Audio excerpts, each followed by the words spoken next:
Guys, welcome to the first official YouTube video on Edgar's channel, So it was due time. We've been making a lot of short form content. It was like the time to bring YouTube content, finally. So Edgar, can you tell us, how did you even get into real estate? What's your story? When I just came to United States, I was, going to college, working hard on different jobs, and was thinking like, what should I do, right? And then, my relatives and my friends who have been living here for many years, always telling me, oh, go get your license, do real estate. And, I started kind of, at that time, getting interested in this industry, and started getting more information. What is it, real estate, and what people do? And I have a friend who got into the real estate before me, and I was kind of following his steps, and then he eventually ended up moving to another state. So then, I was just I made my own small business at the time, and then it kind of, I didn't like it, and I didn't like it, and I just felt like it's not for me. And then that topic about the real estate, I always, hey, get my relatives again, go get your license, go get your license. I was like, okay, I'm gonna get my license and see what's gonna happen. I felt like God, kind of pushing me. Okay, go get it. Everything will be good. Just go get your license. I'll show you the ways. That's kind of message I was getting at the time of my life. And then I just got a license, and it took me maybe 3-4 months to get it. So I got it. I started door knocking, the brokerages in Glendale and Burbank. And then I found the guy who just opened his own brokerage. I called him. He picked up the phone right away, and I was like, hey, let's go meet. And then I met with him. He kind of introduced me to the industry, and I just started from there. And I noticed that most of the brokerages and brokers didn't even pick up the phone. Even when I was door knocking, they didn't call me back. They told me, okay, leave your phone number, we'll call you, this, that. But I just followed my instincts, basically. Okay, so it's been a long journey. Yeah, it's been a long journey, about 3 years. 3 years, okay. Almost 3 years, yeah. Okay. So what's been the biggest roadblock or the problem that you faced in the industry so far? Kind of tell us about your journey that you overcame. I was getting used to the industry, and learning from the ground. I was a little bit maybe shy of my accent, right? It's in the beginning, but it kind of that feeling so the language decimated. barriers. Yeah, language barrier. I was feeling a little shy, but it's gone. I think only that, and then you constantly learning, in this industry. So ability to keep up with conversation with the property owners, business owners, investors. It's a skill that you have to learn, and you always have to sharpen your soul in order to do that. So. Okay. So speaking of, you mentioned business owners, property owners. Who is easier to work with, business owners or property owners? It's the same. I would say it's the same. The property owner might be the same business owner, or might be the investor. So it's basically. I think it's a little harder with investors, because investors base their decision on numbers, right? And I think it's a little easier with the owner users and property owners who run their own business out of the space. Okay. Let's start with buying, property from, it can be either property owners or business owners. What is the market situation in the LA area for buying right now? The Federal Reserve Bank slashed the interest rates a little bit, and you were kind of expected to see more activity in the market.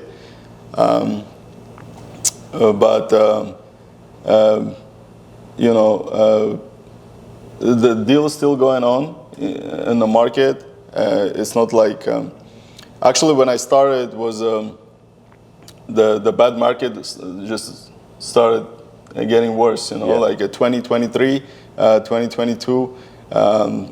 It wasn't the situation when in 2020 and 2021 like interest rates were low and people like kept buying, and the market was booming and booming. When I started, market was already going down. So I believe it's still the same way. It gets deeper and deeper at this point. And but what I can see, there is still like a transactions happening. It's not that much, but there is still a transactions happening in the market. Because decisions that investors or owner users or business owners are making when they're buying a property is based on how they see the future, right? Like if they're uncertain about the future with the whole like world economy, right, and all the wars and situations, they're not certain about the future. That's why they don't make their decisions right now whether to sell or buy, and that's why it's kind of stagnant a little bit right now. If there is no clear future, then there is no action. But there is still, as I said, movements, right? Movements in the market. Okay. So what are some good areas to invest for commercial properties right now in and around LA that you think it's underrated? I mean, San Fernando Valley is still a good area to invest. Orange County, San Fernando Valley, some areas in South Bay I like. But I try to specialize in San Fernando Valley, mainly Glendale, North Hollywood. Glendale is always good, like historically, historically is good for commercial real estate, and it's always the value of the properties goes up, whether it's a retail, industrial, or multifamily, it always goes up. Glendale, Burbank. So I would say yes, San Fernando Valley, Burbank, Glendale. Okay. What are some of the common questions buyers ask you before they want to purchase a property, and how do you handle that questions? Sometimes they're not certain about where to get the financing, how much the interest rate is going to be, and there's uncertainty about which route to take, whether it should be SBA loan, where government can help you to finance the deal, or it should be a conventional. So I don't think too long. I just connect with the industry specialists, and they better can assist and make sure that my buyer understands the path forward, right? Okay. You mentioned industry specialists. It means you have a bunch of people expert in different parts that whenever someone wants to do a deal, you can connect them to new people so they can solve the problems. Right. We have tax advisors, we have lenders, conventional lenders, SBA lenders, who can pre-qualify you, right, and tell you, okay, this is how much your payment is going to be.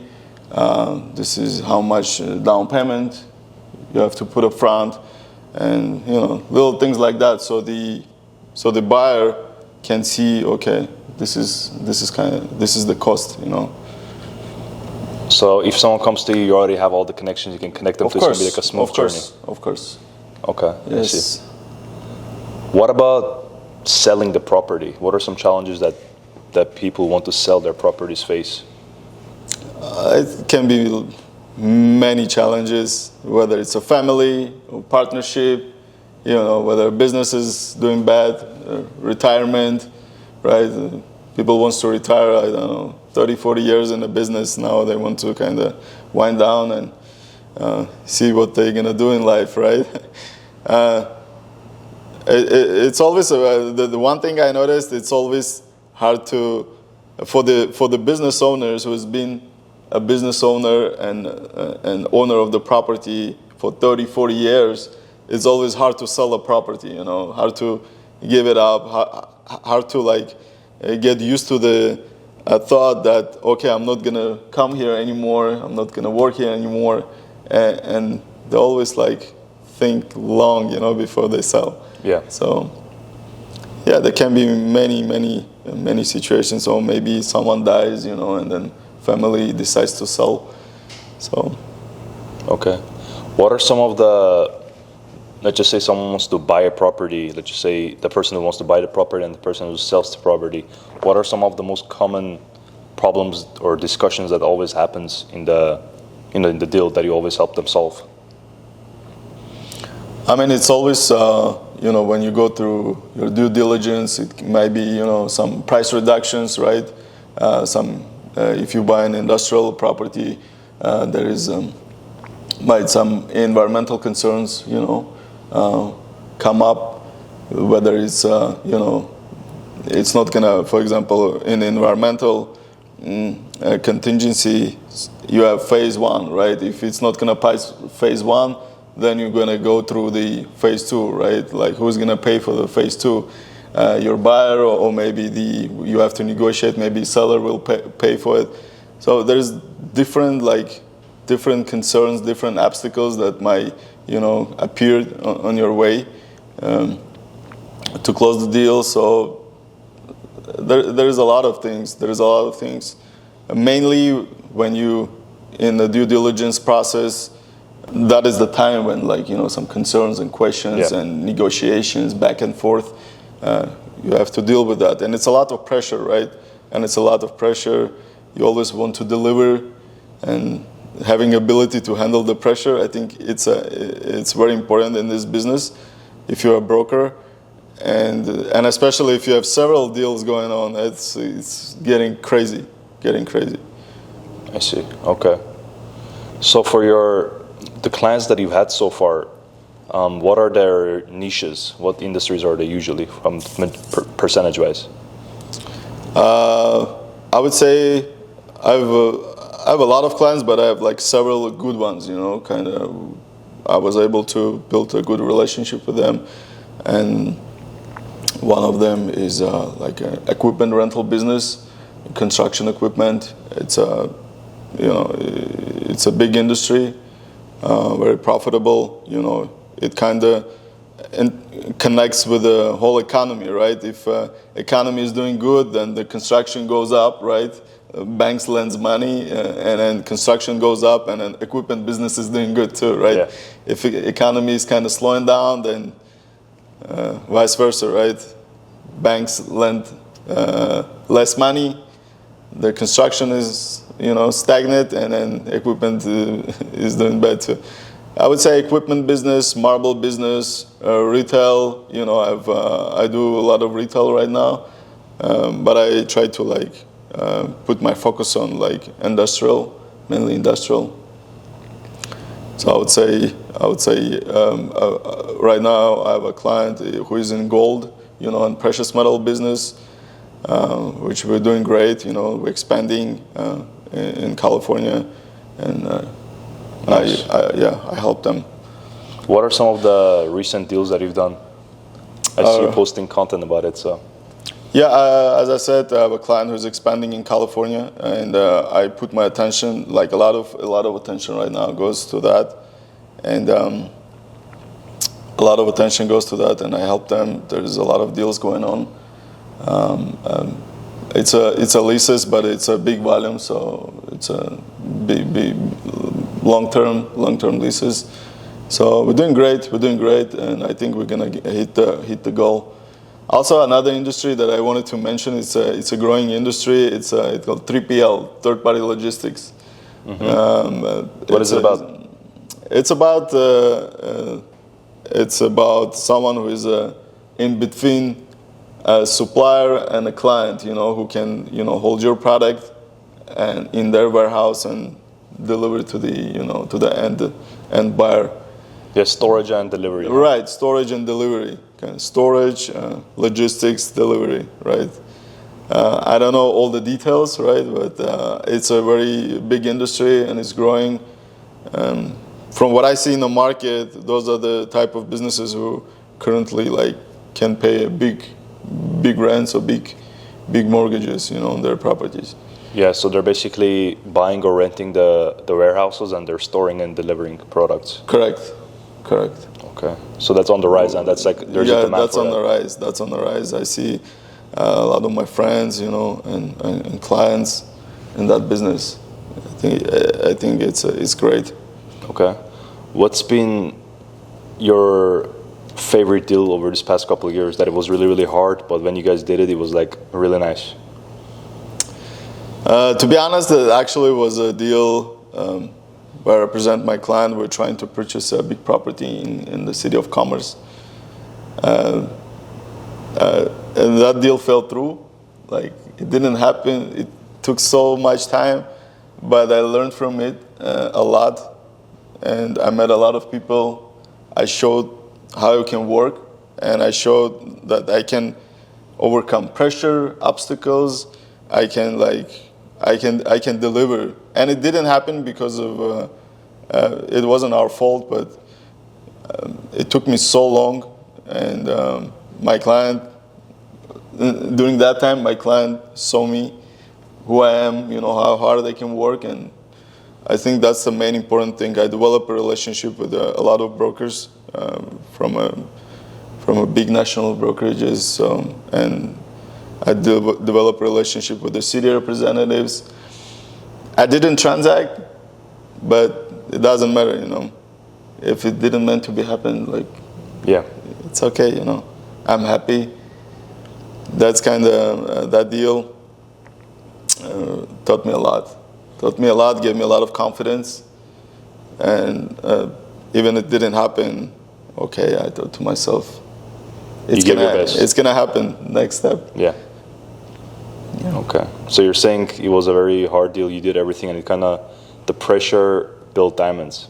So during hard times, you tested yourself. You saw you can handle a lot of different situations and challenges. You were able to build new connections. So as a result, you can use that experience for future deals. Indeed, yeah. And it took me only like 6 months, to get in touch with the city, submit different plans, and get them to approve the use, because the use that my client had, the use, the city didn't allow this certain use. So it took me a lot to push this, so they can approve it and say, okay, you can do this type of business in our city. And then after that, there's like some environmental issues came up, and we tried to deal with that, but it's okay. Nice. Where do you see the market going within the next 3 or 6 months in the commercial property space? It's hard to say because there is a lot of uncertainties right now, whether it's oil prices, right, or whether it's the whole global economy, wars, right? It's hard to say where the market is going to be. And as I mentioned before, that's the main reason why market is stagnant, right? Because there's uncertainty about the future. You don't know what's going to happen in 2 or 3 months. Yeah. You really don't. So it's hard to predict, and Any interesting deals you're working on right now? Any projects? I would say, yeah. As I mentioned, my client is expanding. Yeah, the gold and the silver one? Yeah, and there's a big volume, so every day is interesting, yeah. They're leasing new locations? Excuse me? They're leasing new locations? Yeah, they're getting new locations, and it's when you are dealing with a certain type of product like all the time, so you're getting to learn more and more like every day, about the retail, right? I didn't know, I know a lot of details and things about the retail business now. So nice. You learn and you grow with your clients. That's the thing I like in this business. You learn and you grow with your clients, and it's very interesting. It's very interesting. It's a relationship business, right? It is, indeed. It's a relationship business, and with some of the clients you become very good friends. Mm-hmm. and as I said, you learn with them, and you grow with them. So you've been 3 years in this business. What are some things that this industry has taught you as a person about you? It taught to me that you gotta be yourself, right? You gotta be yourself, and you don't need to pretend you're someone else. You just be yourself and let the people see who you are right from the beginning, right? That's which I was trying to do, and you don't need to be like a fake person, because you're here long term. If you fake, it's gonna people gonna see it. Like it might take a year or two. You can wear your mask, but if you're planning to stay in this business long term, so you gotta be honest. You gotta be yourself. You don't need to pretend you're someone else.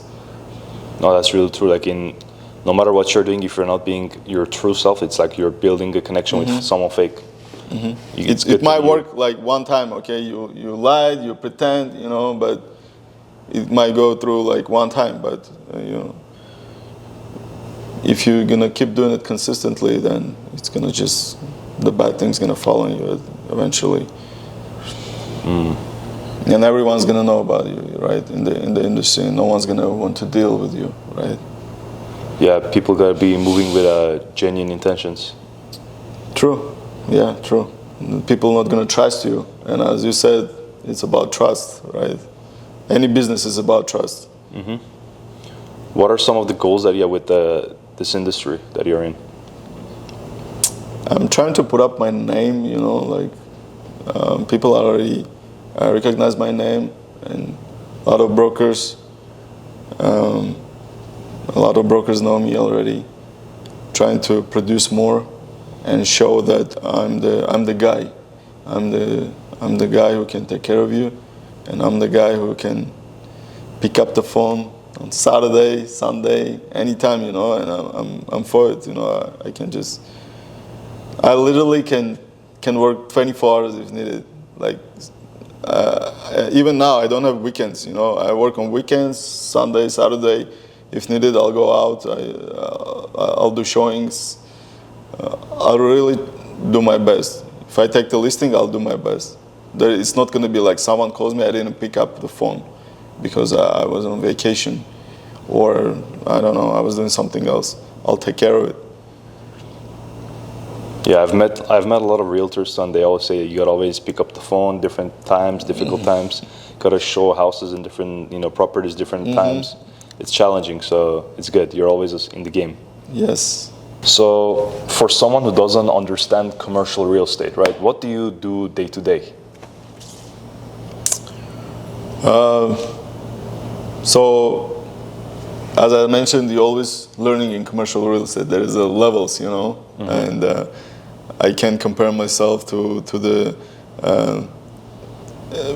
veteran who has been in the industry for 30, 40 years and doing big deals. But day to day, I try to prospect every day. Whether I make calls, I try to dedicate some time to make a calls to reach out to the owners, business owners in my area, right? And to add some value, whether something has been leased or sold in the area, right? I try to reach out and tell them that, okay, something happened, couple doors down, from your property. Okay, this is what happened. Try to get as much information and add value. And basically, I'm working on my deals that currently are going, right? And also every day I try to dedicate an hour or two to just reach out to the business owners and property owners, to let them know I'm here, basically. I will try to use some information, right? Whether, as I said, it's something sold around or leased, so they can be aware of the prices of what's going on in the area. Yeah. And they kind of see me as an industry specialist. So prospecting, handling the current deals, reaching out to new people, giving value when you're talking to them, and building connections, basically. Basically, yes. Basically, Okay. yes. Let's just say someone is not, into the industry, but they want to get into, the commercial property and they want to like buy something. Do you think it's possible for people to buy like a commercial property with like $50,000 to $100,000 cash? 50 to 100? Yeah, cash. Maybe down payment, all those deals. It depends, yeah. It depends. What's the size, what's the price. Of course, it's possible, but I think, it's possible, but you won't be, I think, able to buy a $2 million property with a $50,000 cash, right? Yeah. It should be something less. And my advice, honest advice, right? Try to lease, see how your business is working, right? How you doing, and just later on you can use the SBA. SBA is a governmental program that allows businesses who has been active more than 2 years to get a loan, with a 3.5, I believe, to 15% down payment. Okay. But you have to be in the industry for Couple years. Couple years, yeah. So if someone has questions about that, I can, as I said, I can connect with the right people. Yeah. And they can discuss more thoroughly. Yeah, we're gonna put a link in the description if people want to reach out to you. But let's just say someone comes to you and they want to learn to see, okay, like, should I purchase a property or should I lease a property? How do you go about solving that situation? It depends. I'm gonna ask a question and questions and try to understand in what stage, right, they are in their business and career. And if I see they're ready to purchase, they don't need to keep leasing anymore, then I'll just advise, okay, go this route. I can connect you with people. You better purchase now. But if I see that they just don't start the business, or they want to start the business, they don't have too much capital, okay, they don't have big clientele, then I'm just gonna advise to lease for now, and see how things gonna unfold for them. I see. What's like the biggest and the most expensive mistake you've seen happen in a deal? Maybe like a business owner did or a property owner. That was a really bad mistake. A bad mistake. I think they spend too much money on their property and like on renovations and stuff. They think the price is going to go high. Yeah, and when they're trying to sell or lease, they can't find a buyer, for the over invested, in their property, and then eventually they can't either lease at the price they want in order to justify the investment, right? The mistake is if they over invested into the property, then it's hard to sell, right? Yeah. Or lease, because someone who's trying to lease or buy, maybe most of the time they don't need so much, luxury floors or like, I don't know, luxury walls and Extra expenses, basically. extra expenses. They don't need that, and it's hard to sell or lease. Okay. So sometimes it stays longer in the market. Nice. So kind of like walk me through what happens in the deal, from start to finish. Like a quick summary. As I mentioned, the guy, he just put the nice floors, marble floors, walls, and No, I meant it's like, very expensive. let's just say you're starting like a deal with someone new, right? How do you go about the whole process? What's the process? Kind of walk us through the whole process. Process of what? Just, getting a deal done. Okay, like first we qualify the financials, Okay. right? If someone wants to lease or purchase, like if they want to lease, I qualify the financials. I ask the questions. If there is something, we need to add, right? Whether it's like we have to make a summary of the business, right? He has to give me like a backstory, how he started. So I always try to make a good presentation, right? When I represent a tenant, right, who wants to list a property, I always try to make sure we have a nice, like a story, nice presentation, backed up with financials, and that way the landlord and his broker don't need to do a lot of work, you know. Yeah. We just, everything is going to go smooth. Same thing with purchase. The first thing we qualify, we see how much capital he has, how much history the business has, and you know, from there, like, I connect with the lenders or maybe tax advisors, right? Because you know, you're making a big purchase and you have to strategize on that end with taxes. So basically, we're just trying to see which routes is better to take, you know, whether it's a lease, buy, you know. And deal might be on the different side too, right? When someone tries to sell or lease the property, you know, we're trying to add the best value, you know. Yeah. If it's a sell or lease and I represent the landlord, we're trying to add the best value and, you know, to get the best market price. Okay. How do you evaluate risk in these deals? Risk in the deals? Yeah. How do you evaluate them? What do you mean?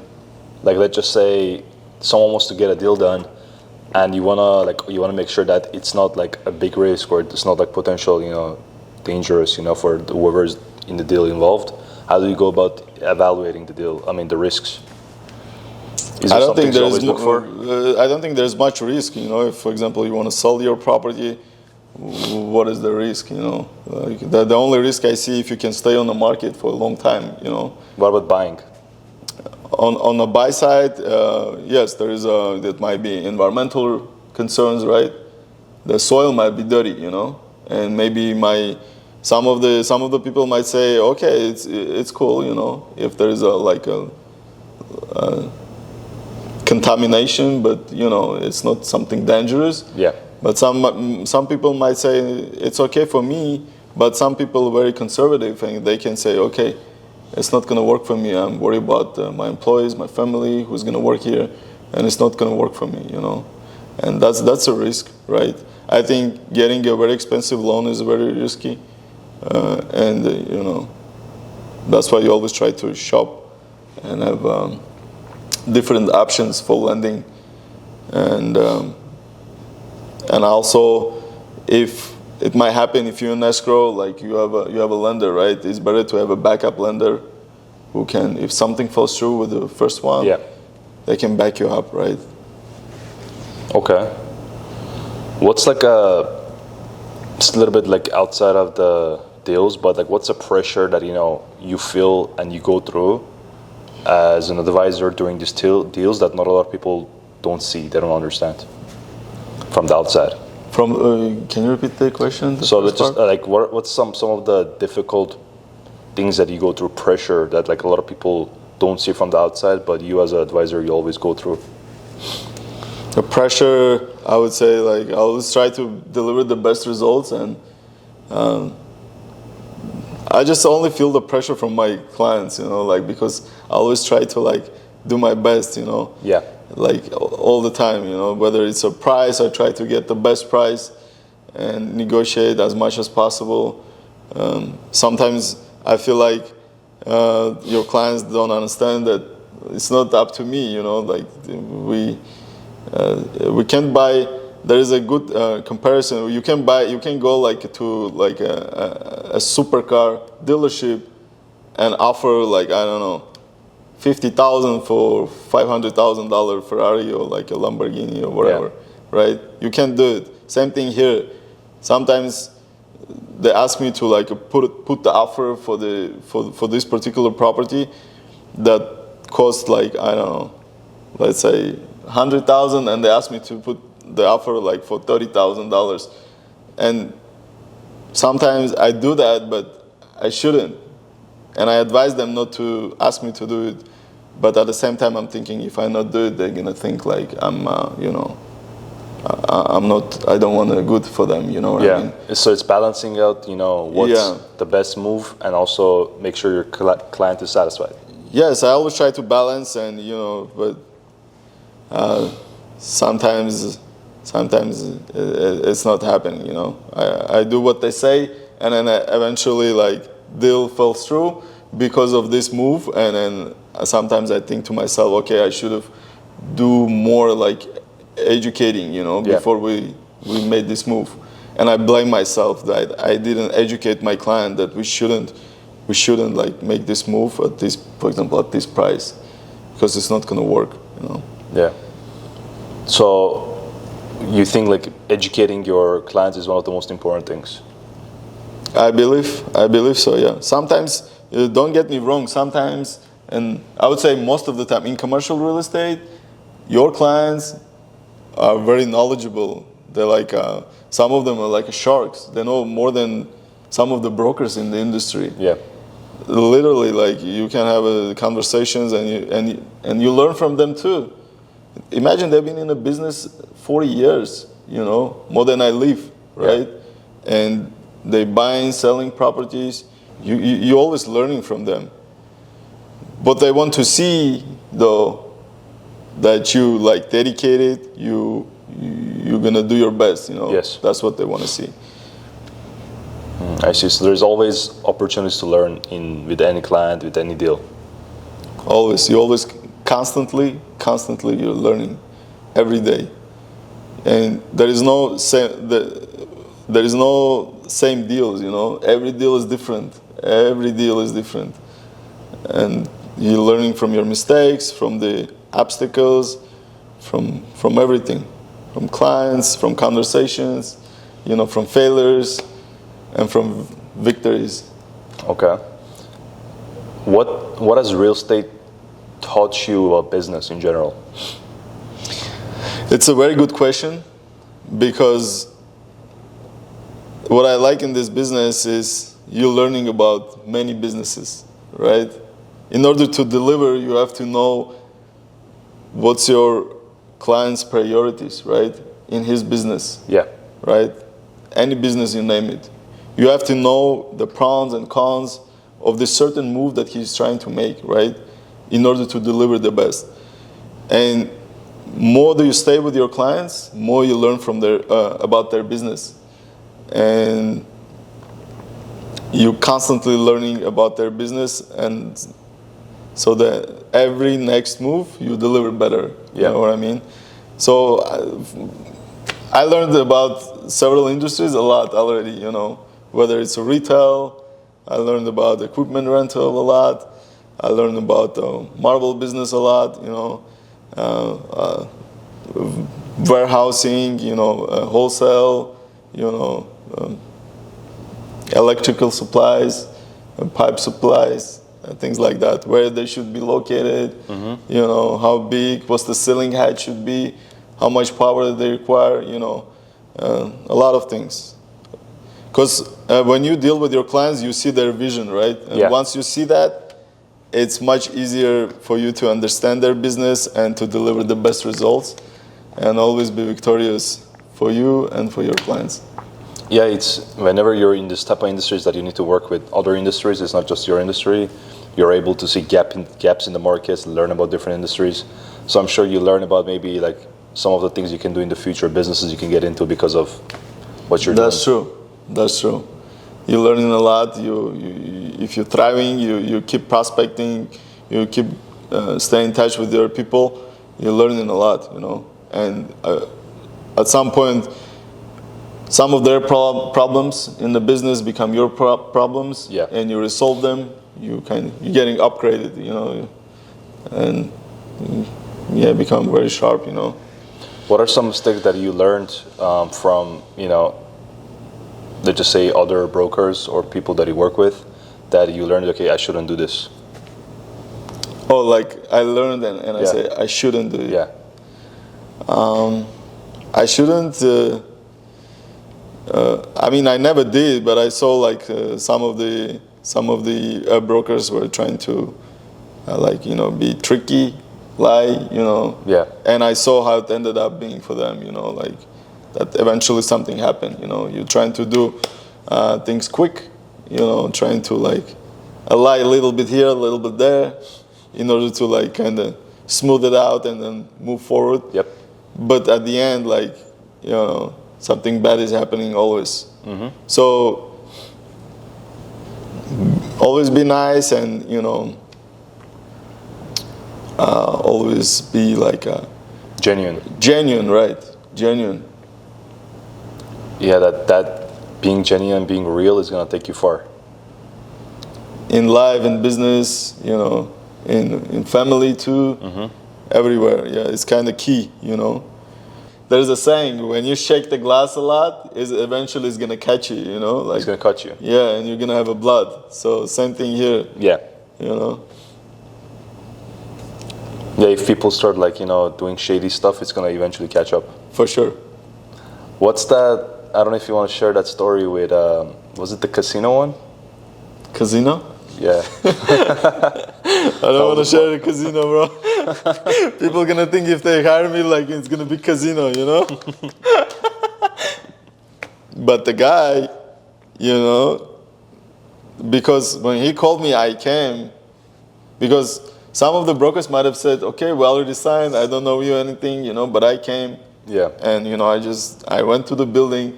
I don't know who they like a gangsters or whoever they were, I just told them to get out, and they did.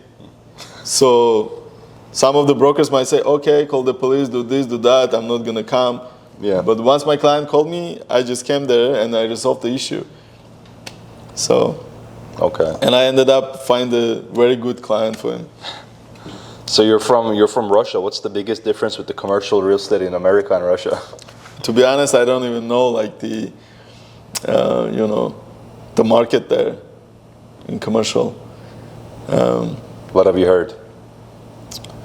I mean, right now with all the knowledge that I have, I sometimes see some deals there, which if you buy cash, it's gonna make a lot of sense, right? I think they have some big problem with financing because the economy is structured different. But and the financing is not available for everyone. It's very hard. There is less governmental programs. In Russia, you have to have a lot of cash, to buy something, and connections too.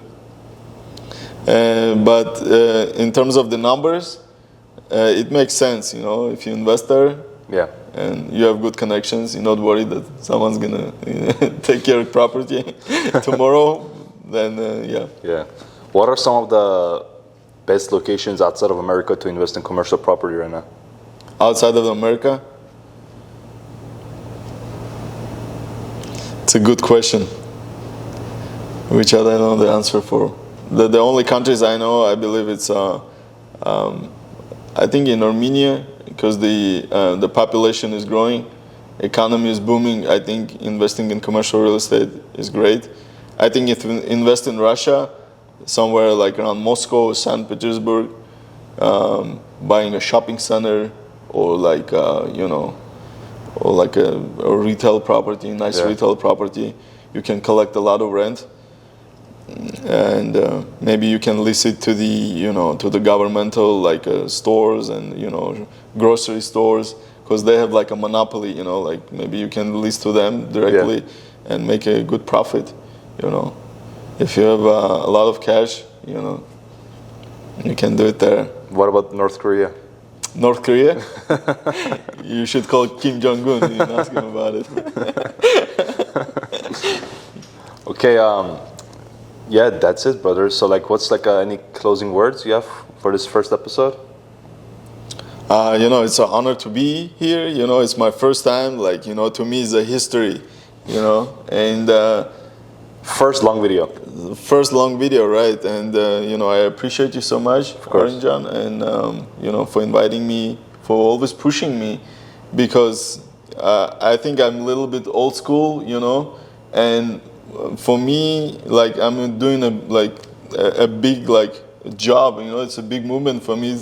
We're getting used to this old cameras and stuff, because 15 years ago, 10 years ago, I was no cameras, nothing, but right now I'm trying to get used to this lifestyle, right?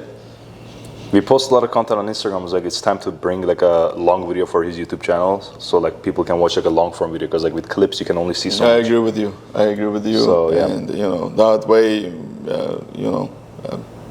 people can feel better, right? Yep. If they see a long video, and kind of see my personality and expertise, everything. Right. It's easier. But yeah, that was the first video for his channel. Stay tuned for more content, guys. Bye-bye. Bye-bye.